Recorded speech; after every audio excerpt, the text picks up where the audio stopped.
históricamente, cuando el Señor le da la palabra al profeta Ezequiel en este libro profético de Ezequiel 37, el pueblo de Israel estaba en el exilio. Quiere decir, ellos no estaban en su propia tierra.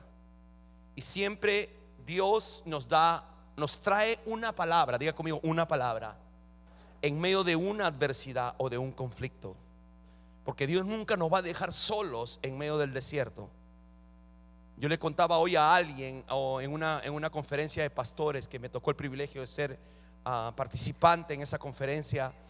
Yo les decía a los pastores que yo me fui a predicar en el mes de noviembre a Chicago, y solamente Dios sabía cómo yo me sentía interiormente.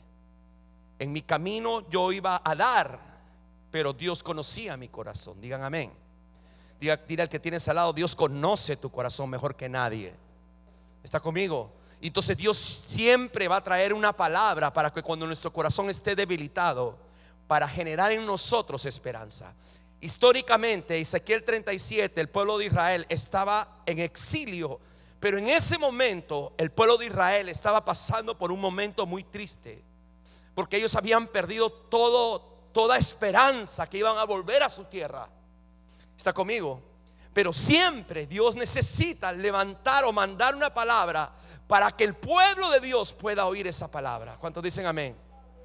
¿Está conmigo? Entonces Dios comienza a revelar el mensaje al profeta Ezequiel. ¿Está conmigo? Comienza a mandar esa palabra al profeta, a través del profeta Ezequiel, porque había una tierra que Dios le había prometido. Había una promesa que Dios había dado, que Dios hará volver, los haría volver. Y muchas veces Dios nos da promesas en medio de la adversidad, y en medio de la adversidad usted no ve nada. Lo que usted ve es calamidad. Lo que usted ve naturalmente es como Ezequiel vio la visión de los valles del hueso seco. Y en nuestra vida, en el momento más difícil, Dios te da una palabra y te recuerda lo que Él ha prometido. ¿A cuántos Dios le ha prometido cosas? Entonces, cuando tú te encuentres en un momento difícil o de adversidad, yo quiero decirte que Dios te va a dar una palabra, pero que tú te tienes que sostener de esa palabra y creer esa palabra para cruzar al otro lado. ¿Alguien está listo para ir para allá?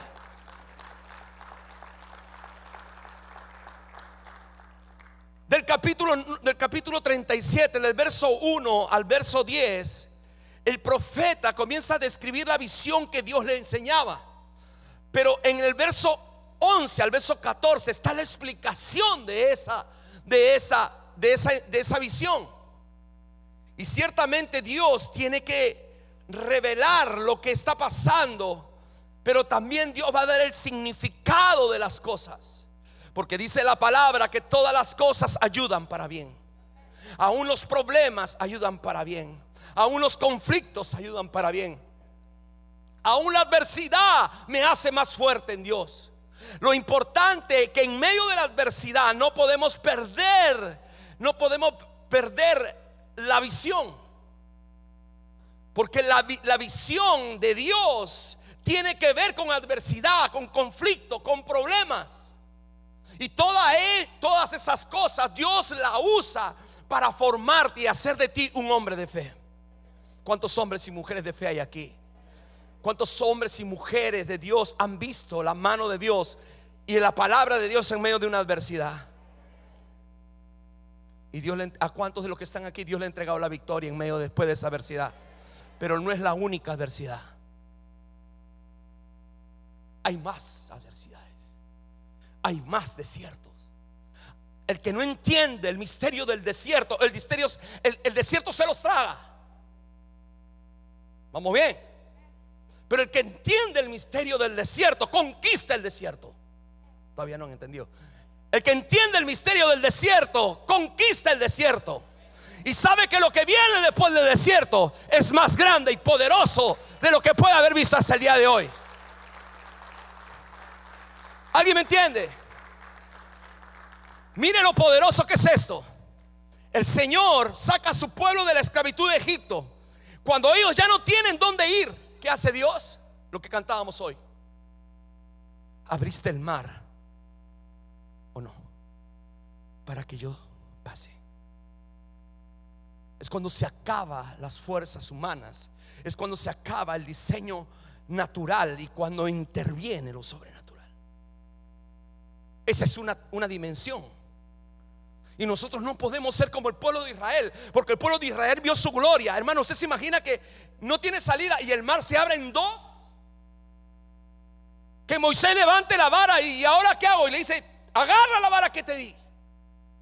Porque muchas veces se nos olvida agarrar la vara. Nos olvidamos, vemos los problemas y en vez de agarrar la vara, representa autoridad. La vara representa lo que Dios ha escrito en nuestra vida. ¿Alguien me entiende? Y cuando levanta la vara Moisés, el mar se abre. Solo a través de la autoridad de Dios vas a abrir el mar. Todavía no entiende. Solo cuando tú establezcas la autoridad de Dios en tu vida, entonces tú vas a ver la gloria de Dios. ¿Está conmigo? Solo cuando tú recuerdes, como decía David en el Salmo 103, recuerdes y afirme lo que Dios ha dicho por ti, entonces no habrá mar que te detenga, no habrá circunstancia que te detenga. Diga conmigo: pero eso fue una estación. Después que terminó y pasaron el mar, hicieron fiesta. Éxodo 15. Todos cantaron, celebraron y se gozaron. Pero después, en el verso 16 de Éxodo, están peleando con Dios, pidiéndole: queremos agua. Y a veces parecemos esa generación del desierto, porque cuando entramos a la siguiente etapa nos olvidamos de lo que Dios hizo en el mar. Él es el mismo de ayer, Él es el mismo de hoy y Él es el mismo de siempre. Alguien tiene que alabar a eso. ¿Habrá una batalla que Dios ha perdido? ¿Habrá una batalla que Dios ha perdido? No, Él ha ganado todas. Y Él te ha prometido que tú la vas a ganar todas en Él, no fuera de Él. Fuera de Él perdemos. Fuera de Él hay derrota. Fuera de Él hay fracaso. ¿Sí o no? En Él hay victoria, hay prueba, hay adversidad, hay escasez, hay situaciones difíciles, pero al final del camino veo su gloria. ¿Alguien entiende lo que hablo? Dios mostró su gloria en el desierto, ¿o no? Puso una columna de fuego, puso una nube en el día, les envió pan, les envió provisión. Mas sin embargo, más de la mitad del pueblo no creyó. Y así hay mucha gente que viendo la mano de Dios no cree. Pero esta casa sí cree. Digan amén. Entonces, ¿me entiende? Entonces no era suficiente que abriera el mar. Tenía que pasar por el desierto. Pero no era la estación última de su pueblo, no era el desierto. ¿Está conmigo? Quiere decir, lo que tú has pasado y lo que tú has vivido todavía no es suficiente para lo que Dios quiere hacer. ¿Alguien me entiende lo que estoy hablando? Entonces había que pasar ese desierto, y los que salieron aprobados pasan el desierto y entran a la nueva estación, la conquista. Ya no eran los que peleaban con Dios, ya no eran los que juzgaban a Dios, ya no eran los que no miraban lo que Dios quería hacer. Ahora sabían que cuando Dios hablaba y ellos se movían, iba a suceder. Esa es una nueva estación. La iglesia está en un proceso de transición, pero no estamos en un proceso de transición natural, estamos en un proceso de transición sobrenatural. Tienes que dejar lo natural y subirte a lo sobrenatural. ¿Está conmigo? Tienes que dejar tienes que dejar los temores y comenzar a creer. Tienes que comenzar a dar pasos de fe para que veas su gloria. ¿Alguien me entiende lo que estoy hablando? Porque Dios está listo para hacer un milagro si tú le crees. Hello. Por eso el Señor le dice a Josué: levántate y resplandece, esfuérzate y sé valiente. Este capítulo número 37 del libro de Ezequiel, podemos ver a un pueblo detenido en una estación de cautividad, desanimados. Mas sin embargo, Dios le revela la visión al profeta y le dice: todos estos huesos es mi pueblo, es mi ejército. Pero ahora tú, porque este mensaje se llama despertando a una generación profética. Y ciertamente se necesita en cada temporada y en cada estación la voz profética, porque la voz profética es el Espíritu de Cristo. ¿Alguien me entiende lo que digo? Entonces dice claramente, punto número 1, ahora sí le voy a predicar. El punto número 1 es que cuando el Señor habla y le dice, y me puso en medio de un valle, diga conmigo, en medio de un valle. Entonces se necesita levantar una generación en medio del valle. En medio del valle. Una cosa es el desierto bíblicamente, otra cosa es el valle en la Biblia. ¿Sabe dónde enfrentó David a Goliat? Diga conmigo, en el valle de Ela. Usted comience a estudiar los valles en la Biblia y se va a dar cuenta que cada valle hay un enfrentamiento entre el reino de la luz y el reino de las tinieblas. El propósito de Dios y el propósito de las tinieblas. Siempre en un valle habrá eso. Pero en este valle, en Ezequiel 37, habla de un valle, pero estaba hablando de un valle de huesos secos. Y ese valle de huesos secos puede representar muchas cosas en nuestra vida. Muchas cosas que cree usted que están muertas, cree usted, pero no están muertas. Que se han detenido, que ya no hay esperanza, que ya no hay fe. Y por eso Dios en el momento difícil le revela al profeta lo que va a hacer. Diga conmigo, tengo que aprender. Para que todo lo que esté muerto viva, tengo que levantarme como una generación profética que sabe y es diestro en el valle. ¿Ya me entendió todavía? Y vuelvo y le repito, el valle es guerra. Usted y yo tenemos que aprender a pelear en la guerra espiritual. Usted y yo tenemos que aprender a ordenar. La Biblia dice claramente que nos ha dado las llaves del reino y nos ha dado la autoridad para atar y desatar. Esa es autoridad espiritual. La Biblia también dice que el Señor nos ha dado la armadura de Dios, y la instrucción del apóstol Pablo es que nos pongamos ¿qué? Toda la armadura de Dios, no un poco de la armadura, toda. Nosotros no podemos pelear nuestras armas. La palabra dice que las armas de nuestra milicia no son de la carne, no son carnales, sino son poderosas para la destrucción de fortaleza, ¿sí o no? Esas armas espirituales, esa armadura de Dios es parte de mi caminar. ¿Cómo estás peleando tus batallas? ¿Con qué armadura estás peleando tus batallas? Hello, necesitas un casco, dice el libro de Efesios. ¿Sí o no? Necesitas un casco, necesitas la coraza, que es la que cubre el corazón. Tienes que cuidar tu corazón. En el valle no puedes ir con un corazón roto, porque de lo contrario el diablo te va a hacer pedazos. No puedes ir con una mentalidad carnal, tienes que ir con una mentalidad de reino. ¿Alguien me entiende lo que estoy hablando? Necesitas tener, hermano, un escudo. Significa tienes que tener fe para caminar en el valle. Hello. No puedes caminar con los zapatos como con los zapatos que quería entrar Moisés a la presencia de Dios. ¿Qué significa eso, pastor? El propósito. Los zapatos que traía Moisés eran los zapatos que había hecho en Egipto. Egipto representa el mundo. El mundo no es tu propósito. El mundo lo vamos a alcanzar para Dios, pero mi propósito no está en el mundo. Nuestro propósito está en Dios. Al mundo lo vamos a conquistar para Dios, para su gloria. ¿Alguien me entiende? En la armadura de Dios yo tengo que caminar. Yo tengo que hacerme experto en el valle cuando yo y tú aprendamos a ser hombres de guerra en Dios. ¿Cuántos tienen guerras en Dios? Guerras espirituales. ¿Cuántos saben que las guerras que tenemos nosotros como hijos de Dios no son guerras naturales, sino espirituales? Qué casualidad que cuando vas a hacer algo espiritual favorable para tu vida, para tu casa, para tu familia, para tu matrimonio, para tu vida personal, suceden cosas. Vas a ir a un retiro espiritual y el jefe te dice: no hay permiso, tienes que venir a trabajar. Y si no vienes a trabajar, te despedimos. ¿Así? ¿Y usted qué hace? Va a trabajar. por retiros. He visto eso. En más de 10 años hacer retiros en esta iglesia. ¿A cuántos le pasaron guerras antes de ir a un retiro?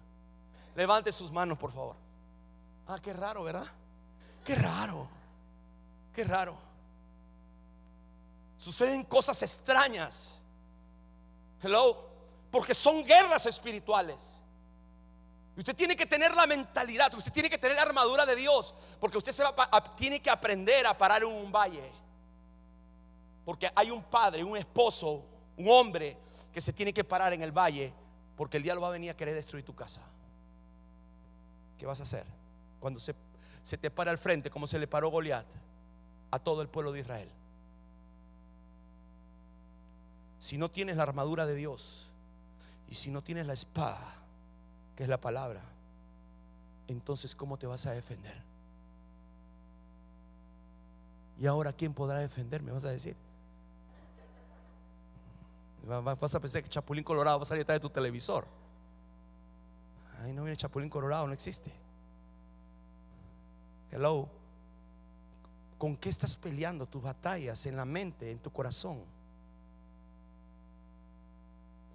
Dios, para ser una generación profética, qué lindo, yo soy una generación profética, amén. Sí, pero tienes que hacerte un hombre de guerra, una mujer de guerra. Porque los guerreros espirituales fueron los que ganaron la batalla en los valles. Denle un aplauso a Jesús. Tenemos que dejar toda pasividad espiritual en nuestra vida. Tenemos que hacernos violentos en el reino. Digan amén. Y ser violento no es gritar. Ser agresivos en el espíritu es usar las armas espirituales. Declarar la palabra, ayunar, orar, profetizar la promesa de mi vida, de mi casa, de mis hijos. Y Dios hará su parte. Y Dios enviará la ayuda del cielo para que entregarte tu victoria. ¿Alguien lo entiende?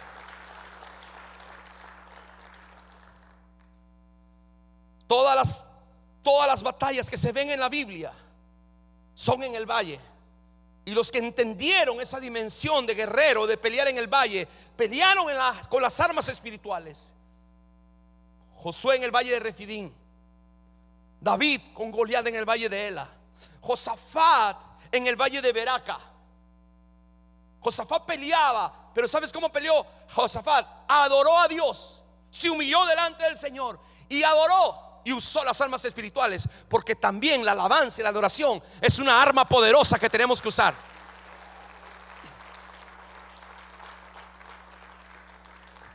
¿Qué pasó con ellos? Obtuvieron su victoria. ¿Cuántos quieren victoria en Dios? ¿Con qué armadura estás peleando? De rodillas.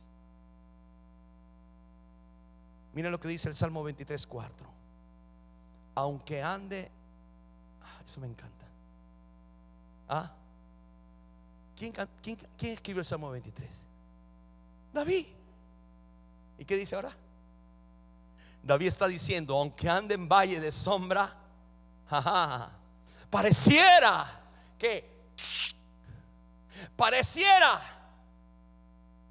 pero como es ser un hombre entendido del valle, entendido del reino, él sabía que no importa que el valle se sombreaba de muerte, pero él toma la palabra, toma la promesa, toma la espada espiritual y dice: no temeré mal alguno, porque tú estarás conmigo. Tu vara, otra vez la vara, tu vara y tu callado, ¿qué harán? Me infundirán aliento. Denle un aplauso a Jesús.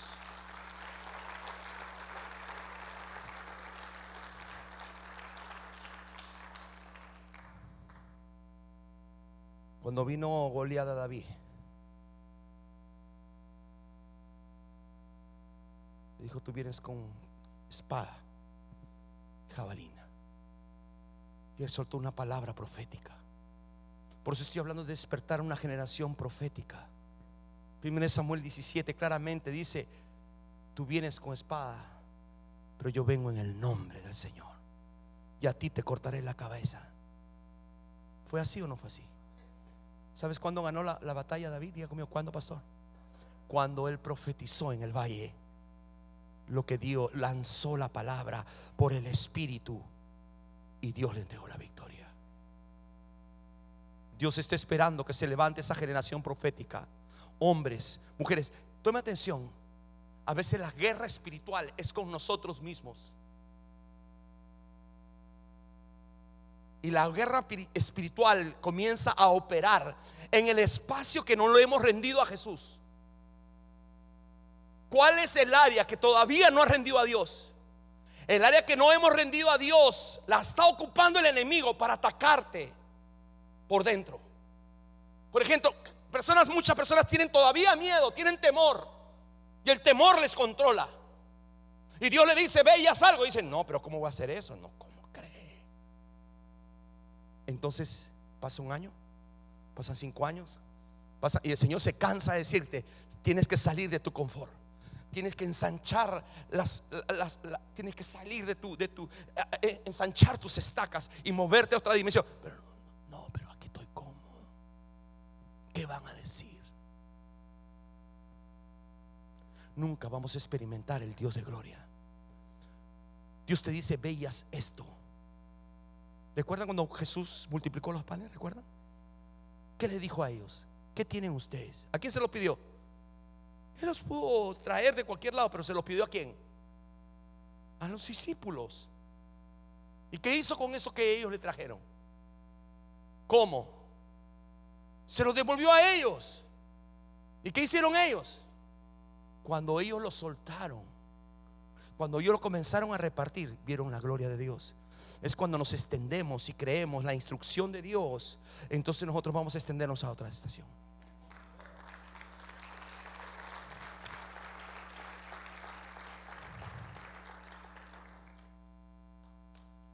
Diga número 1, una generación profética es una generación experta en el valle. ¿Qué te falta a ti para ser experto en el valle? Fácilmente el enemigo te engaña y te dice cosas en la mente y te rindes a las cosas que el diablo pone en tu mente. Mire, cuando venga un pensamiento raro a su mente, usted tiene que ir a la palabra y usted tiene que decir: ¿está escrito eso para mí?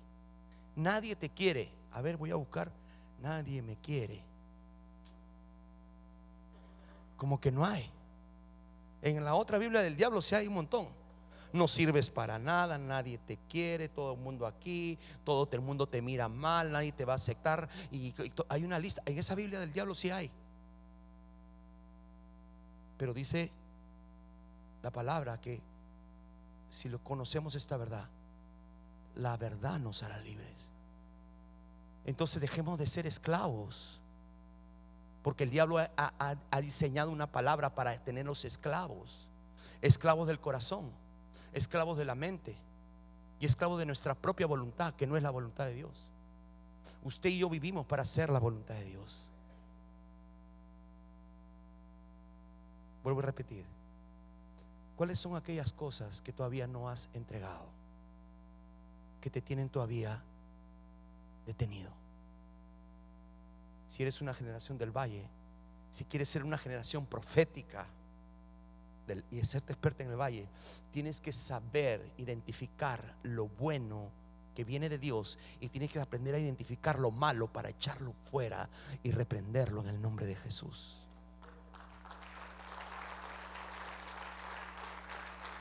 Tienes que saber lo que es bueno y lo que es malo. El profeta Elías confrontó al pueblo de Israel. ¿Cuántos recuerdan ese pasaje? En el Carmelo, cuando le dijo al pueblo de Israel: ¿todavía caviláis entre dos pensamientos? ¿Todavía tienes dos pensamientos? ¿O adoran a Dios o adoran a Baal? Así estaba el pueblo de Israel en ese momento. ¿Está conmigo? Usted no puede cavilar entre dos pensamientos. Dios me ama o no me ama. Dios me quiere o no me quiere. Dios te ama.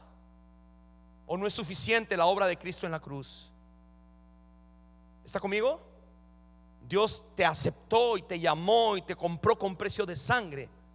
Tú perteneces a Él. A donde quiera que vayas, Dios te va a llamar para su propósito. ¿Está conmigo? Usted tiene que entender que usted pertenece a Dios y tiene una asignación que cumplir. No detengas el plan de Dios. ¿Está conmigo? Entiende, camina y avanza en el reino. Una generación profética se levanta, es experta en el valle. Número 2, y con esto voy a terminar por el día de esta noche. Una generación profética, una generación que se levanta, es una generación que tiene compasión para ver con los ojos de Dios. Miren lo que dice, porque la escritura dice en Ezequiel 37 que le hizo pasar cerca de todos de ellos, alrededor de esos huesos.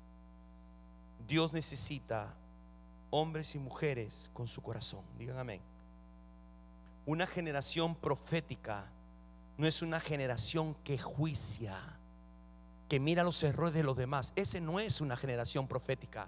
Esa es una generación religiosa que está mirando quién está fallando para juzgarlo, criticarlo, señalarlo. Eso no es el plan de Dios.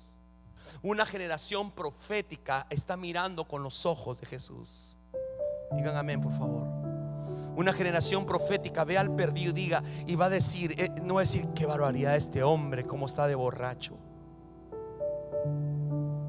No, ese no es una generación que Dios quiere levantar. Esa no es la generación que Dios quiere levantar para este tiempo, que cuando ve al pecador lo juzga, lo señala.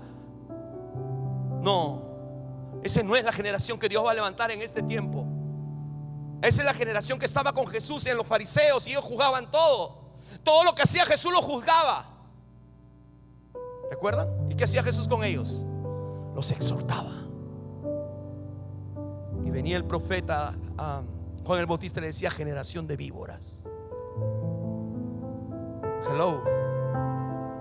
El hombre y la mujer de Dios que entiende su propósito, que es una generación profética, está mirando y profetizando que aquel hombre que está en un problema de alcohol o drogas, está declarando: ese hombre, ese hijo de esa hermana se va a levantar poderosamente. Yo lo creo. Yo estoy orando, ayunando por ese joven, por esa mujer. ¿Para qué? Para que se levante poderosamente. Esa es la generación que Dios quiere despertar. Esa es la generación profética de Cristo. ¿Sabe qué es lo que pasa cuando personas entran por ese parking? Una persona que está de repente en pecado, una persona que de repente está sufriendo y si entro o no entro, seré digno de entrar, Dios me perdonará. Porque todo eso le pone el enemigo en la mente. Imagínese que entre y usted le dice: ¿y ese pantalón dónde lo trae? Se va a regresar y el diablo le va a decir: ya ves que te dije que te iban a juzgar.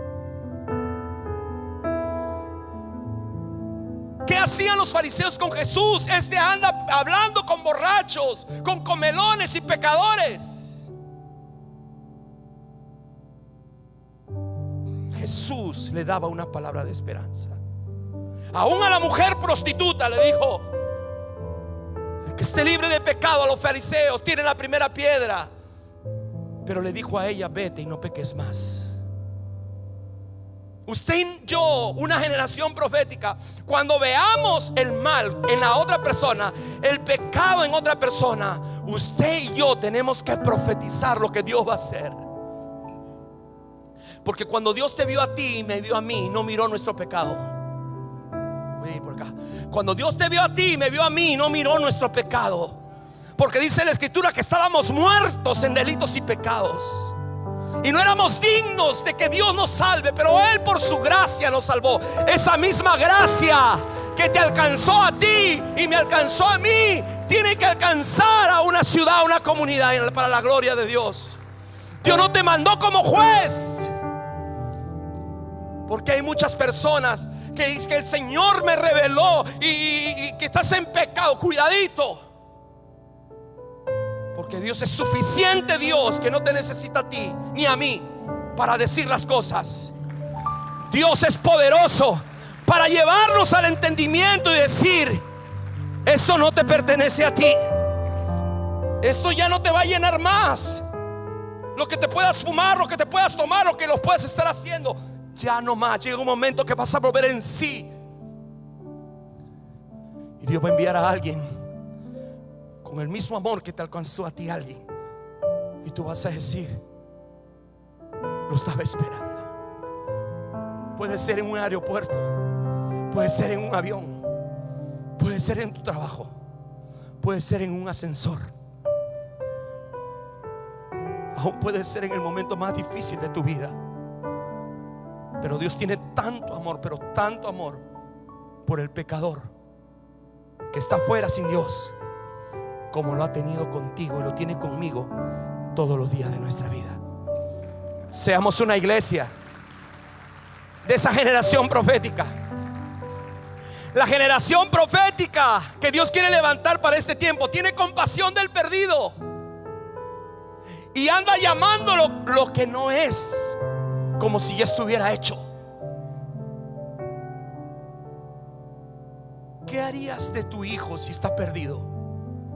¿Lo llamarías y le decías: hijo perdido? ¿Eso lo harías con tu hijo? No. Dios tampoco lo hace. Dios tampoco lo hace. Él nos va a acercar con lazos de amor. Llama las cosas que no son como si fueran.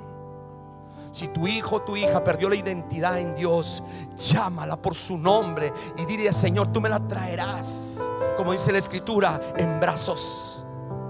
No importa lo que esté haciendo, pero lo que importa es que tu corazón esté alineado al corazón de Dios y que llame las cosas que no son como si ya estuvieran hechas. Entonces que no te sorprenda que un día ese joven, esa mujercita entre por este lugar y diga: quiero conocer, quiero reconciliarme con Dios. Porque Dios es demasiado poderoso. La iglesia tiene que levantarse con ese amor y compasión por los perdidos. Ora por tus amigos, ora por tus compañeros de trabajo. Ay, mira cómo adora esas imágenes, qué bárbaro, y todavía le pone veladora.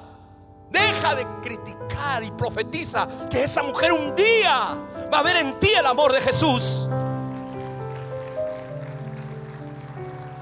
Hello. Un día va a ver en ti a Jesús. Tus amigos, tus amigas, tus primos, tus primas, tus hermanos, tus hermanas, tus conocidos. El que vas a comprar, cuando vas a comprar market, van a ver a Jesús en ti y te van a decir: en ti hay algo diferente.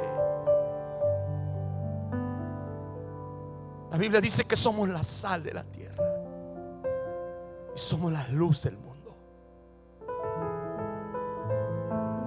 Iglesia, estamos en tiempos finales.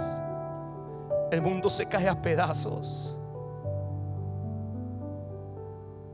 Tú y yo tenemos que valorar y apreciar lo que tenemos. Y lo primero que tenemos que valorar y apreciar que tenemos es que tenemos a Jesús en nuestro corazón.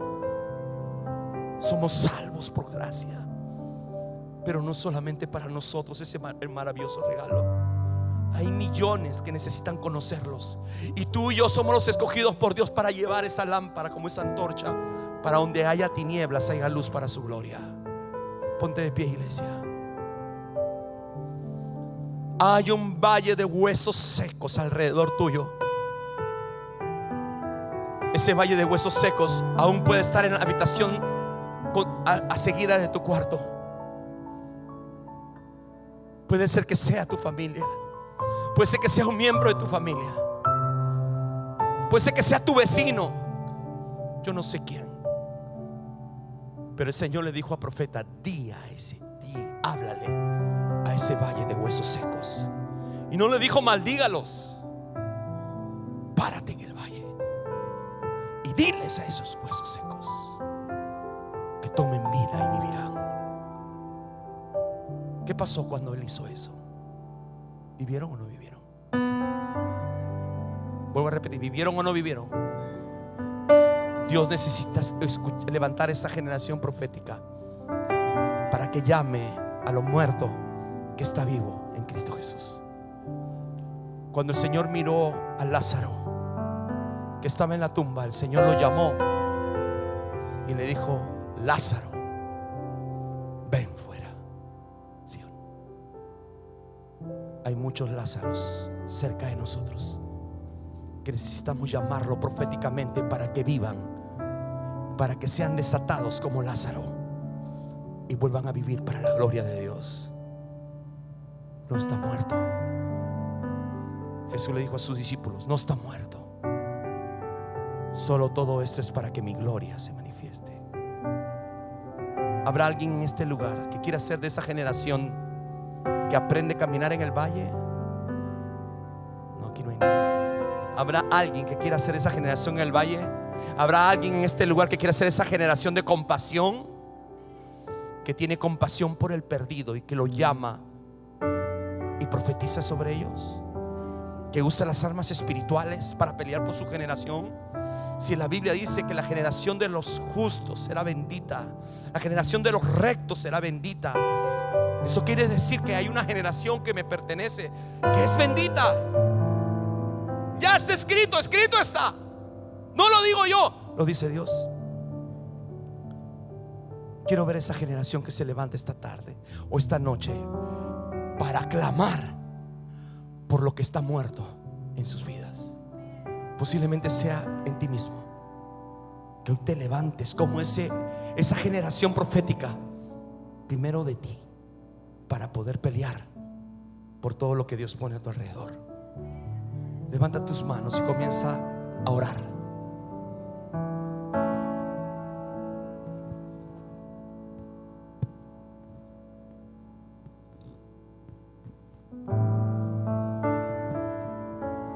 Padre, en el nombre de Jesús, Espíritu de los cuatro vientos, ven a este lugar y levanta esa generación profética que anhelamos, Padre. Hombres y mujeres violentos en tu reino, hombres y mujeres llenos del Espíritu Santo, para poder recuperar, para poder pararse en el valle y nunca ser derrotados por el enemigo, porque nunca vamos a ser derrotados si Dios está con nosotros.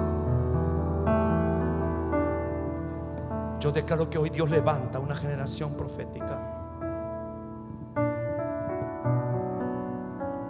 Yo declaro en el nombre poderoso de Jesús, hombres, jóvenes, mujeres, matrimonios se levantan en esta casa poderosamente. Aún posiblemente tus padres necesiten tu oración. Aún posiblemente tus niños necesitan oración. Aún de repente el matrimonio de tu hijo, de tu hija necesita oración. Aún de repente la salud de tus padres necesita a un hombre que se pare en el valle y pelear por su papá o por sus hermanos. Tú eres ese hombre, tú eres esa mujer.